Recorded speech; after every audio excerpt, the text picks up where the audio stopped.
Oui, trouver du travail dans le monde de la data en tant que data scientist, data engineer ou data analyst ou même d'autres postes, ça peut être difficile. Oui, parce qu'on te parle d'opportunités dingues, de salaires mirobolants, mais toi, tu es en train de chercher du taf et tu trouves rien.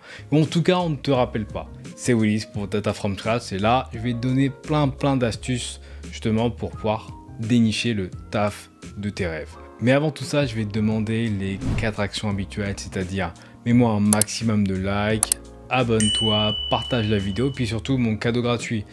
Dans mon cadeau gratuit, tu trouveras justement d'autres indices pour t'aider à trouver du taf dans le monde de la data en tant que data engineer, data scientist ou data analyst. Tu trouveras également les salaires que ce soit en France, au Canada, en Angleterre et aussi des exemples de projets si tu veux booster tes compétences justement parce que c'est important de pouvoir booster tes compétences pour faire la différence, pour trouver du travail. Mon cadeau gratuit se trouve en description donc vas-y, va choper ça, il n'attend que toi.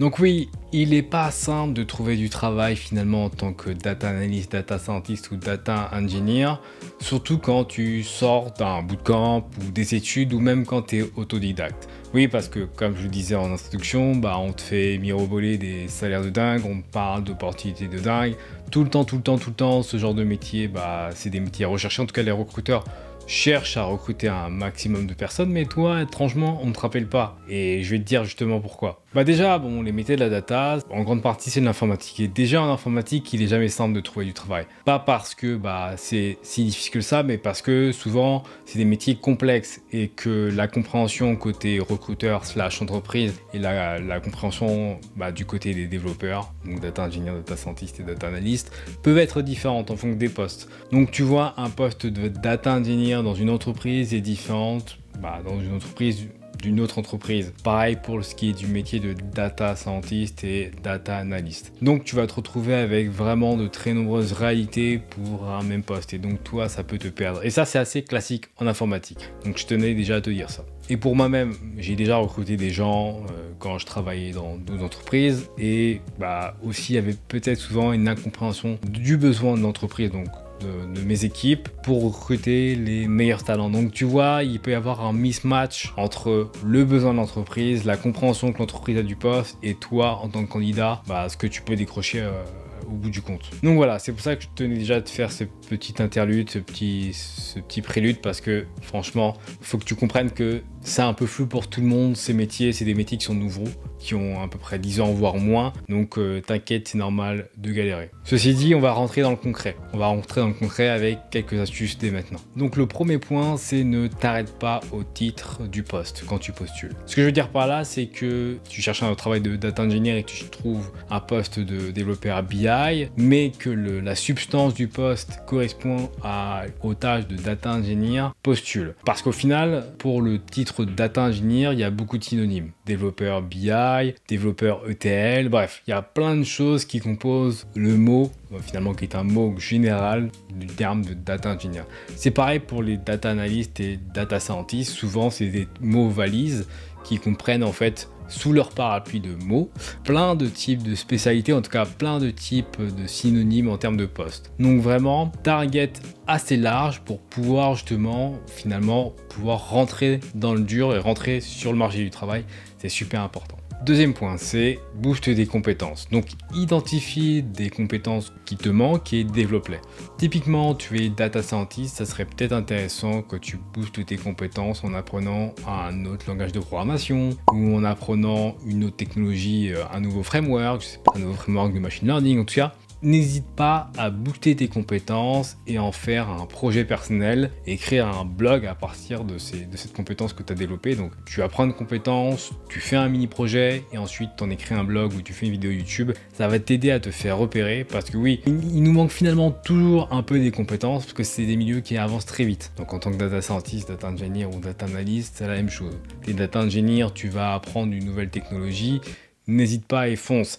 Ça te permet de monter en compétence, d'être encore plus visible et de maximiser tes opportunités de recrutement. Pour ce troisième point, je vais te dire de réseauter. Tout simplement, réseauter élargit ton réseau. Réseauter, c'est la capacité de créer des contacts pour un but. Le but, c'est de trouver du travail. Donc pour ça, n'hésite pas à contacter des gens en post sur LinkedIn, à aller à des meet-up, à rencontrer des gens, à parler de ta passion, en tout cas de ton envie de trouver du travail dans ce milieu qui t'intéresse. L'idée, c'est de créer de la connexion humaine pour justement être recruté. Il faut savoir que la cooptation est un moyen très efficace d'être recruté. Typiquement, tu trouves quelqu'un qui travaille dans une entreprise, tu t'entends bien avec lui. L'idée, c'est pas forcément de targeter uniquement le fait de prendre ton email, mais de créer une connexion humaine qui t'amènera éventuellement à pouvoir lui envoyer ton CV. Finalement, ce que je veux dire avec ce point, c'est qu'en élargissant ton réseau, tu augmentes les chances d'avoir des gens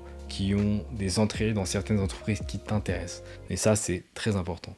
Donc pour le quatrième point, je vais dire réalise des projets personnels. J'en ai un peu parlé dans le point 2, mais clairement, c'est capital de créer des projets personnels, d'entretenir tes compétences techniques et de les présenter sur un GitHub, en tout cas sur une plateforme en ligne dans laquelle tu vas exposer ce que tu as réalisé. C'est l'un des moyens les plus efficaces pour te faire repérer par des recruteurs parce que clairement quelqu'un qui prend le temps de développer ses compétences professionnelles sur son temps personnel, c'est pas fréquent. Je sais que c'est du temps personnel, ça prend du temps et honnêtement c'est pas forcément le plus passionnant, mais dans ta quête de travail, je te conseille de prendre ce temps, de développer tes compétences techniques et d'en faire un projet personnel et comme je te le disais précédemment, d'écrire un blog dessus.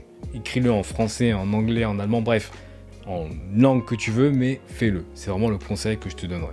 Autre conseil pour entrer dans le monde de la data, c'est réalise un stage. On va pas se mentir, le stage, c'est la porte royale pour entrer dans un métier qui t'intéresse. Parce que ça te permet d'avoir une première expérience professionnelle du métier. Et même si ça dure que 2 ou 6 mois, c'est déjà ça te permet déjà d'avoir concrètement la capacité, la compréhension globale du métier qui t'intéresse. Clairement, si tu as fait un stage en machine learning ou en data engineering ou en data analytics, ça va vraiment t'aider à ensuite pouvoir trouver un poste permanent, en tout cas un CDI. Et vraiment, ça te permet vraiment de faciliter la tâche pour trouver du travail, en tout cas un poste permanent.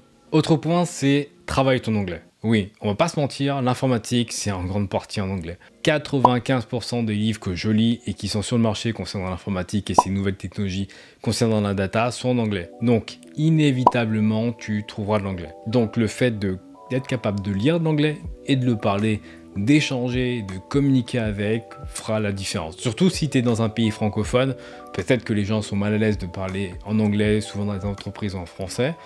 Toi, si tu as cette casquette du gars qui parle en anglais, tu feras clairement la différence. Et ça, je te le garantis. Bon, je t'ai donné pas mal d'astuces, mais je vais t'en donner encore quelques-unes. L'avant-dernière que je te donne là, c'est en gros, traque ton évolution. C'est-à-dire que pendant ta recherche d'emploi, tu vas être dans le brouillard, tu vas être saoulé, tu vas avoir beaucoup de refus. D'ailleurs, si tu n'as pas beaucoup de refus, tant mieux. Si tu trouves du taf tout de suite, tant mieux.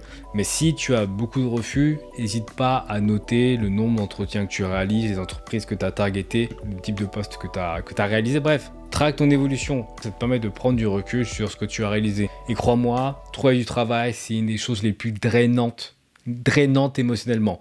Je l'ai vécu, on l'a tous vécu, passer d'entretien c'est difficile. Tu te remets en question, on se remet en question, c'est difficile. Et dans ce process, pour être le plus, je dirais, rationnel possible, n'hésite pas à prendre une note, prendre un Excel, noter les différentes entreprises que tu as targetées avec les résultats pour rester avec une tête froide. Et mon dernier point donc, pour cette vidéo va être, n'hésite pas à te relocaliser. C'est-à-dire voyage. Voyage parce qu'en fait, que tu sois en Europe, aux États-Unis, en tout cas partout, le monde est un terrain de jeu. La plupart du temps, oui, les métiers de la data sont très recherchés.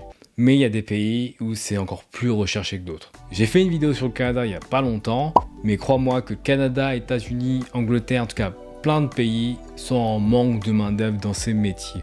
Donc n'hésite pas à viser l'étranger, justement, à viser d'autres pays pour pouvoir justement trouver du travail ailleurs. Parce que oui, si tu ne trouves pas du travail dans ta région, si ça te prend beaucoup de temps, n'hésite pas à, je sais pas, quitter ta ville pour une autre ville ou quitter ta ville pour un autre pays. Donc justement, dans ces vidéos, j'ai pris le temps de te donner un maximum d'astuces pour justement t'aider à percer le marché du travail. C'est pas simple parce que tu aies de l'expérience ou pas, que tu sois junior, senior, intermédiaire, C'est jamais facile de trouver du travail. Donc voilà, j'espère que cette vidéo t'aidera. Si elle t'a intéressé et si elle t'a plu, mets-moi un maximum de likes, je saurai si ça te plaît et puis j'en ferai d'autres dans le même genre. Sur ce, c'était Willis pour Data from Scratch. À la prochaine, bye.